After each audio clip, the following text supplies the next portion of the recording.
Kalau anda risau tentang susut nilai ataupun spread, faham dua perkara ini dulu. Pertama, emas ni tidak susut nilai. Yang berubah ialah harga pasaran sahaja. Yang kedua, spread ini hanya dikenakan bila anda menjual, bukan setiap bulan, bukan setiap tahun, dan tidak dikira selagi mana emas masih dalam simpanan anda.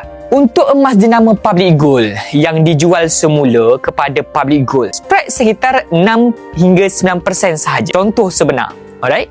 100 gram emas di tangan saya ini pada 3 Februari 2025 berharga RM43,148. Pada 25 Februari 2026, selepas tolakan spread 7.5%, harga jual semula ialah RM64,978. Keuntungan bersih sekitar RM21,830.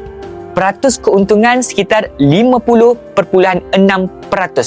Dalam tempoh hanya 1 tahun 1 bulan. Sepanjang itu, saya tak perlu buat apa-apa. Tak perlu monitor harga setiap hari. Tak perlu bayar kos pengurusan. Nilai pun tak bocor.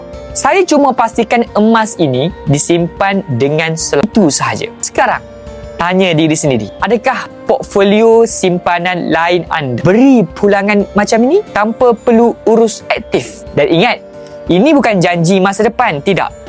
Ini contoh apa yang telah berlaku. Kalau anda nak alihkan sebahagian simpanan kepada emas fizikal seperti ini dengan cara betul dan berilmu, jom saya bantu buka akaun emas percuma dan mula tabung emas terendah RM100 sahaja melalui akaun Gap Gold Accumulation Program Public Gold.